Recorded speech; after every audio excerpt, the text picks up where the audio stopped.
ಮಧ್ಯಾಹ್ನದ ಊಟದ ಸಮಯದಲ್ಲಿ ಸಿದ್ಧಾರ್ಥ್ ಎಲ್ಲರ ಮುಂದೆ ಸಂಪದಾಳಿಗೆ ಅವಳ ಫೇವ್ರೆಟ್ ಲಂಡನ್ ಚಾಕ್ಲೇಟ್ ಮತ್ತು ಹೂಗಳನ್ನು ನೀಡಲು ಹೋದ.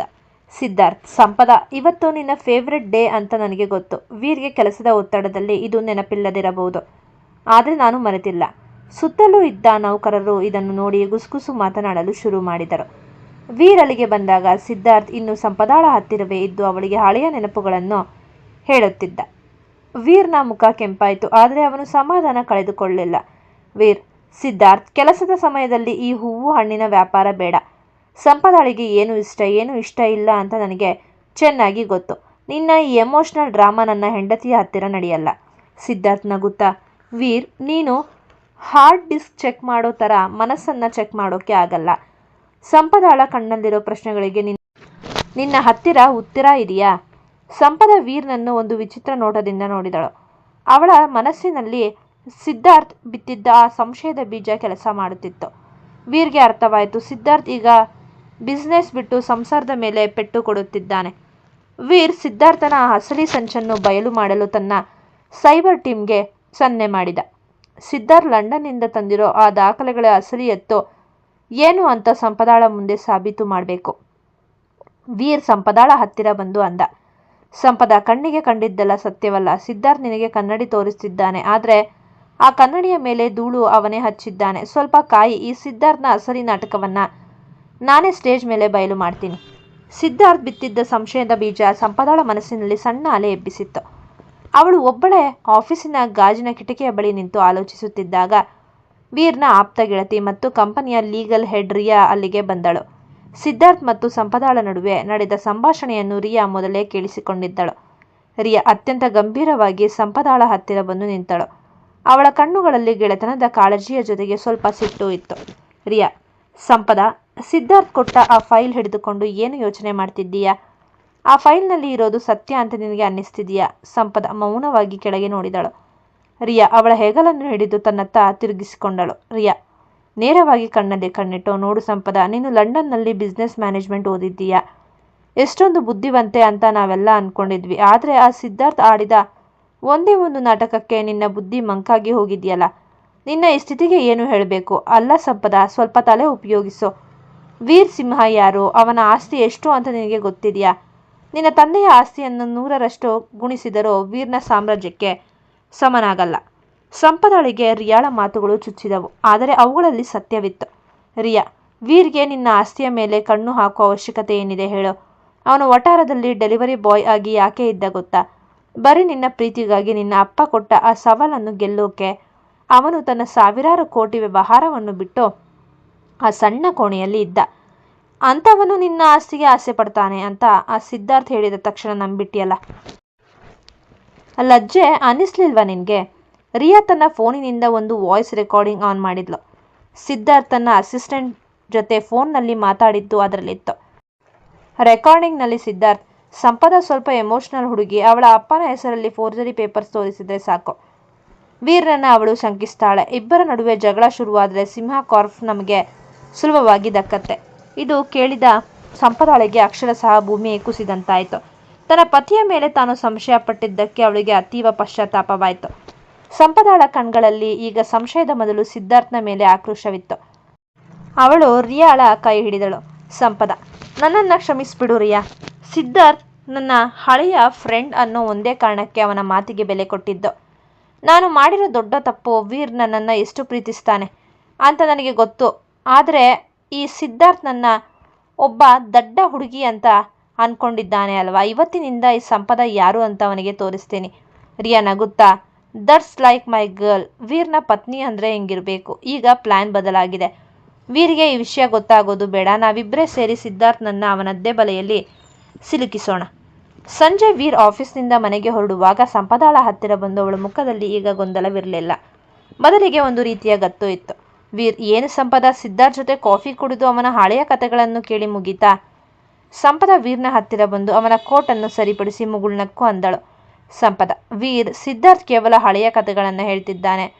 ಆದರೆ ನನ್ನ ಜೀವನದ ಹೊಸ ಅಧ್ಯಾಯ ನೀನು. ಅವನಿಗೆ ಅತಿಥಿ ಸತ್ಕಾರ ಹೇಗೆ ಮಾಡಬೇಕು ಅಂತ ನನಗೆ ಚೆನ್ನಾಗಿ ಗೊತ್ತಿದೆ. ನಾಳೆ ಆಫೀಸ್ನಲ್ಲಿ ನಿನಗೊಂದು ದೊಡ್ಡ ಸರ್ಪ್ರೈಸ್ ಇದೆ.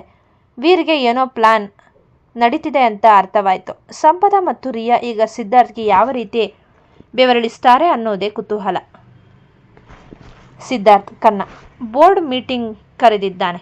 ಇಡೀ ಕಂಪನಿಯ ಹೂಡಿಕೆದಾರರು, ಮೀಡಿಯಾದವರು ಮತ್ತು ಡೈರೆಕ್ಟರ್ಗಳು ಹಾಜರಾಗಿದ್ದಾರೆ. ಸಿದ್ಧಾರ್ಥ್ನ ಉದ್ದೇಶ ಒಂದೇ, ಸಂಪದಾಳನ್ನು ಆ ಮೀಟಿಂಗ್ಗೆ ಕರೆಸಿ ಅವಳ ಮುಂದೆ ವೀರ್ಗೆ ಅವಮಾನ ಮಾಡಿ ನಿನ್ನ ಗಂಡ ಒಬ್ಬ ಮೋಸಗಾರ ಎಂದು ಸಾಬೀತುಪಡಿಸಬೇಕು. ಸಿದ್ಧಾರ್ಥ್ ಮೈಕ್ ಹಿಡಿದು, ಇವತ್ತು ನಾನು ಕಂಪನಿಯ ವಿಷಯದ ಬಗ್ಗೆ ಒಂದು ದೊಡ್ಡ ನಿರ್ಧಾರ ತಗೊಳ್ತಿದ್ದೇನೆ. ಈ ನಿರ್ಧಾರಕ್ಕೆ ನನ್ನ ಪಕ್ಕದಲ್ಲಿ ಸಂಪದಾ ಇರಬೇಕು. ಸಂಪದಾ ರೂಮ್ ಒಳಗೆ ಬಂದಳು. ಅವಳು ಧರಿಸಿದ್ದ ಸೀರೆಯಲ್ಲಿ ಒಂದು ರೀತಿಯ ಗತ್ತಿತ್ತು. ಅವಳನ್ನು ನೋಡಿದ ಸಿದ್ಧಾರ್ಥ್ನ ಮುಖದಲ್ಲಿ ಜಯದ ನಗು. ಬಾ ಸಂಪದಾ, ಎಲ್ಲರಿಗೂ ವಿಷಯ ತಿಳಿಸು ಎಂದನು. ಸಂಪದಾ ಮೈಕ್ ಹತ್ತಿರ ಹೋದಳು. ಎಲ್ಲರೂ ಅವಳು ವೀರ್ಗೆ ವಿರೋಧವಾಗಿ ಏನೋ ಹೇಳ್ತಾಳೆ ಅಂದುಕೊಂಡಿದ್ದರು.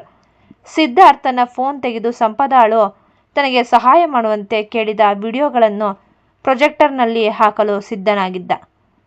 ಸಂಪದಾ: ಸಿದ್ಧಾರ್ಥ್, ನೀನು ಲಂಡನ್ನಿಂದ ಬಂದಾಗ ನನ್ನನ್ನು ಕಾಪಾಡಿದ ಅಪಘಾತದ ಕತೆ ಹೇಳಿದ್ಯಲ್ಲ, ಅದನ್ನೇ ನಾನು ಇವತ್ತು ಇಡೀ ಜಗತ್ತಿಗೆ ತೋರಿಸ್ತೀನಿ. ಸಿದ್ಧಾರ್ಥ್ನ ಮುಖದಲ್ಲಿ ನಗು. ಹೌದು, ಅದು ಸತ್ಯ, ತೋರಿಸು. ಸಂಪದಾಳ ಸನ್ನೆ ಮಾಡುತ್ತಿದ್ದಂತೆ ಪ್ರೊಜೆಕ್ಟರ್ನಲ್ಲಿ ವಿಡಿಯೋ ಓಪನ್ ಆಯಿತು. ಆದರೆ ಅದು ಸಿದ್ಧಾರ್ಥ್ ಅಂದುಕೊಂಡಿದ್ದ ವಿಡಿಯೋ ಆಗಿರಲಿಲ್ಲ. ಅದು ಸಿದ್ಧಾರ್ಥ್ ಮತ್ತು ಲೈಲಾ ಅವರು ಫೋರ್ಜರಿ ಫೈಲ್ಗಳನ್ನು ಹೇಗೆ ಸೃಷ್ಟಿಸಿದರು ಎನ್ನುವ ಅಸಲಿ ವಿಡಿಯೋ ಆಗಿತ್ತು. ಆಡಿಯೋದಲ್ಲಿ ಸಿದ್ಧಾರ್ಥ್ ಧ್ವನಿ ಸ್ಪಷ್ಟವಾಗಿ ಕೇಳಿಸಿತು. ಸಂಪದಾ ಸ್ವಲ್ಪ ದಡ್ಡ ಹುಡುಗಿ. ಅವಳ ಅಪ್ಪನಿಗೆ ಫ್ರೇಮ್ ಮಾಡೋದು ನಮಗೆ ಕೇಕ್. ವಾವ್! ಸಭೆಯಲ್ಲಿ ಇದ್ದವರೆಲ್ಲ ಹೌಹಾರಿದರು. ಡೈರೆಕ್ಟರ್ಗಳು ಸಿದ್ಧಾರ್ಥ್ನನ್ನು ತೀವ್ರವಾಗಿ ತರಾಟೆಗೆ ತೆಗೆದುಕೊಂಡರು. ಸಂಪದಾ ಖಡಕ್ ಧ್ವನಿಯಲ್ಲಿ, ಸಿದ್ಧಾರ್ಥ್, ನೀನು ಬಿಸ್ನೆಸ್ ಮ್ಯಾನ್ ಅಲ್ವಾ? ಬಿಸ್ನೆಸ್ನಲ್ಲಿ ರಿಟರ್ನ್ ಗಿಫ್ಟ್ ಕೊಡೋದು ನಮಗೂ ಗೊತ್ತು. ನೀನು ಕಂಪನಿಯ ಮೇಲೆ ಕಣ್ಣು ಹಾಕಿದೆ, ಆದರೆ ನಾನು ನಿನ್ನನ್ನೇ ಬಲಿಪಶುವನ್ನಾಗಿ ಮಾಡಿದೆ. ರಿಯಾ ಜೊತೆ ಸೇರಿ ನಾನು ನಿನ್ನನ್ನು ಆಟವಾಡಿಸಿದ ಆಟ ಹೇಗಿತ್ತು? ಸಿದ್ಧಾರ್ಥ್ನ ಮುಖ ಈಗ ಬಿಳಿಚಿಕೊಂಡಿತ್ತು. ವೀರ್ ಸಭಾಂಗಣದ ಕೊನೆಯಲ್ಲಿ ಕೈಕಟ್ಟಿ ನಿಂತು ಈ ದೃಶ್ಯವನ್ನು ನೋಡಿ ಹೆಮ್ಮೆಯಿಂದ ನಗುತ್ತಿದ್ದ. ವೀರ್ ವೇದಿಕೆಯ ಮೇಲೆ ಬಂದ. ಸಿದ್ಧಾರ್ಥ್ ಈಗ ಸಂಪೂರ್ಣವಾಗಿ ಸೋತಿದ್ದ. ವೀರ್: ಸಿದ್ಧಾರ್ಥ್, ನಿನ್ನ ಲಂಡನ್ ಕನೆಕ್ಷನ್ ಬಗ್ಗೆ ರಿಯಾ ಎಲ್ಲವನ್ನೂ ಡಿಕೋಡ್ ಮಾಡಿದ್ದಾಳೆ. ನಿನ್ನ ಲಂಡನ್ ಕಂಪನಿಯ ಷೇರುಗಳು ಈಗ ಸಂಪೂರ್ಣವಾಗಿ ಸಿಂಹ ಕಾರ್ಪ್ನ ಅಧೀನದಲ್ಲಿದೆ. ಸೀಟಿನಿಂದ ಕೆಳಗೆ ಇಳಿಯೋದು ಹೇಗೆ ಅಂತ ಅರ್ಥ ಆಯ್ತಾ? ಸಿದ್ಧಾರ್ಥ್ ತಲೆ ತಗ್ಗಿಸಿ ಹೊರ ನಡೆದ. ಆಫೀಸ್ನಲ್ಲಿ ಸಿದ್ಧಾರ್ಥ್ನನ್ನು ಸೋಲಿಸಿದ ಬೆನ್ನಲ್ಲೇ ವೀರ್ ಮತ್ತು ಸಂಪದಾ ಮನೆಗೆ ಮರಳಿದರು. ಅಲ್ಲಿ ಲೈಲಾ ಇನ್ನೂ ತಾನು ಗೆದ್ದಿದ್ದೇನೆ ಎಂಬ ಭ್ರಮೆಯಲ್ಲಿದ್ದಳು. ವೀರ್ ಮತ್ತು ಸಂಪದಾ ಒಳಗೆ ಬರುತ್ತಿದ್ದಂತೆ ಲೈಲಾ ಅಣಕವಾಗಿ ನಕ್ಕಳು. ಲೈಲಾ: ಏನು ಸಂಪದಾ, ಆಫೀಸಿಂದ ಬೇಗ ಬಂದ್ಬಿಟ್ಟಿದ್ದೀರಾ? ಸಿದ್ಧಾರ್ಥ್ ನಿಮ್ಮನ್ನ ಆಚೆ ಹಾಕಿದ್ನಲ್ಲ, ಆ ನೋವು ತಡೆಯೋಕೆ ಆಗ್ತಿಲ್ವಾ? ಸಂಪದಾ ಒಂದು ಕ್ಷಣವೂ ತಡ ಮಾಡದೆ ಲೈಲಾಳ ಹತ್ತಿರ ಹೋಗಿ ಅವಳ ಕೆನ್ನೆಗೆ ಒಂದು ಬಿಗಿಯಾದ ಏಟು ನೀಡಿದಳು.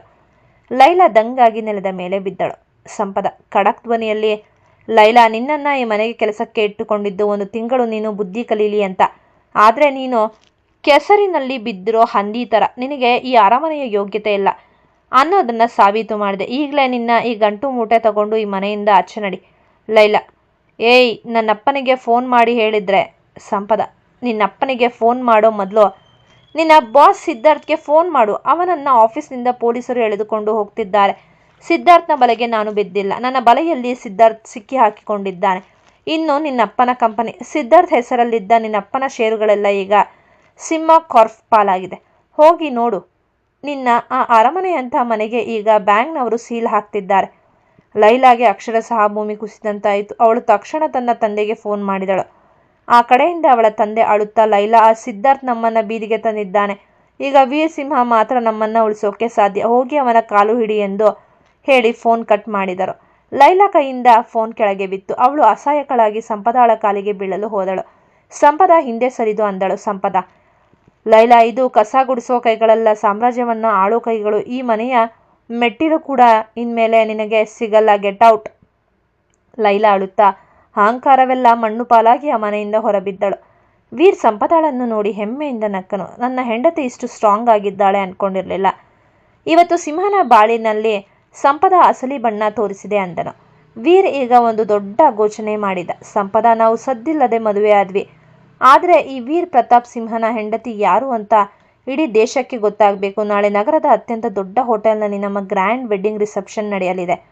ಮನೆಯಲ್ಲಿ ಈಗ ಹಬ್ಬದ ವಾತಾವರಣ. ಸಂಪದಾಳಿಗೆ ರಿಯಾ ಮತ್ತು ಮೀನಾಕ್ಷಿ ಅಮ್ಮ ವಿಶೇಷವಾದ ಸಿದ್ಧತೆ ಮಾಡಿಸುತ್ತಿದ್ದರು. ಸಿಂಹ ಸಾಮ್ರಾಜ್ಯದ ಸೊಸೆಯಾಗಿ ಸಂಪದಾ ಹೇಗೆ ಕಾಣಬೇಕು ಅಂತ ಡಿಸೈನರ್ಗಳು ಶ್ರಮಿಸುತ್ತಿದ್ದರು. ಸಭಾಂಗಣದ ಲೈಟ್ಸ್ ಆಫ್ ಆದವು. ರೇಷ್ಮೆ ಮತ್ತು ವಜ್ರದ ಒಡವೆಗಳಿಂದ ಮಿಂಚುತ್ತಿದ್ದ ಸಂಪದ ಮೆಟ್ಟಿಲುಗಳನ್ನು ಇಳಿದು ಬರುತ್ತಿದ್ದಂತೆ ವೀರ್ ಅವಳ ಹತ್ತಿರ ಹೋಗಿ ಕೈ ಚಾಚಿದನು. ಸಂಪದ ಅವನು ಕೈ ಹಿಡಿದು ವೇದಿಕೆಯ ಮೇಲೆ ನಿಂತಾಗ ಇಡೀ ಉದ್ಯಮ ಜಗತ್ತು ಆಶ್ಚರ್ಯದಿಂದ ನೋಡ್ತಿತ್ತು. ವೀರ್ ಮೈಕ್ ಹಿಡಿದು ಗಂಭೀರವಾಗಿ ಮಾತನಾಡಲು ಶುರು ಮಾಡಿದನು. ವೀರ್, ಗೆಳೆಯರೇ, ಇವತ್ತು ಕೇವಲ ಒಂದು ಪಾರ್ಟಿ ಅಲ್ಲ. ಅನಿವಾರ್ಯ ಪರಿಸ್ಥಿತಿಗಳಿಂದ ನಾನು ಯಾರಿಗೂ ತಿಳಿಸದೆ ಸರಳವಾಗಿ ಮದುವೆಯಾಗಿದ್ದೆ. ಆದರೆ ಇವತ್ತು ನನ್ನ ಬದುಕಿನ ಶಕ್ತಿ, ನನ್ನ ಹೆಂಡತಿ ಸಂಪದಾಳನ್ನು ನಿಮ್ಮೆಲ್ಲರಿಗೂ ಪರಿಚಯಿಸೋಕೆ ನನಗೆ ಹೆಮ್ಮೆ ಆಗ್ತಿದೆ. ಇವಳು ಬರೀ ನನ್ನ ಪತ್ನಿಯಲ್ಲ. ಇಂದಿನಿಂದ ಸಿಂಹ ಕಾರ್ಫ್ನ ಪ್ರತಿಯೊಂದು ನಿರ್ಧಾರದಲ್ಲೂ ಇವಳ ಪಾಲು ಇರುತ್ತೆ. ಸಂಪದಾಳ ಕಣ್ಣಲ್ಲಿ ಆನಂದ ಬಾಷ್ಪವಿತ್ತು. ಅವಳು ವೀರ್ನ ಕಡೆ ನೋಡಿ ಮೆಲ್ಲನೆ ಅಂದಳು, ವೀರ್, ಈ ವೈಭವಕ್ಕಿಂತ ನಿನ್ನ ಜೊತೆಗಿರೋ ಆ ನಂಬಿಕೆಯೇ ನನಗೆ ದೊಡ್ಡ ಆಸ್ತಿ. ವೀರ್ ಅವಳ ಹಣೆಗೆ ಮುತ್ತಿಟ್ಟನು. ವೇದಿಕೆಯಿಂದ ಕೆಳಗೆ ಬಂದಾಗ ಸಂಪದಾಳ ತಂದೆ ಕೃಷ್ಣ ಅವರು ವೀರ್ನನ್ನು ತಬ್ಬಿಕೊಂಡ್ರು. ಕೃಷ್ಣ, ವೀರ್, ಇವತ್ತು ನನ್ನ ಮಗಳನ್ನ ಇಷ್ಟು ದೊಡ್ಡ ಗೌರವದ ಸ್ಥಾನದಲ್ಲಿ ನೋಡಿದ್ದಕ್ಕೆ ನನ್ನ ಜನ್ಮ ಸಾರ್ಥಕವಾಯಿತು. ಮದುವೆ ಸಮಯದಲ್ಲಿ ನಿನ್ನ ನಿಜವಾದ ಶಕ್ತಿ ಏನು ಅಂತ ಗೊತ್ತಿಲ್ಲದೆ ಅವಳು ಸ್ವಲ್ಪ ಅಹಂಕಾರ ಮಾಡಿರ್ಬೋದು. ಆದರೆ ಅವಳನ್ನ ನೀನು ತಿದ್ದಿ ಅಸಲಿ ಬಂಗಾರ ಮಾಡಿದ್ದೀಯ.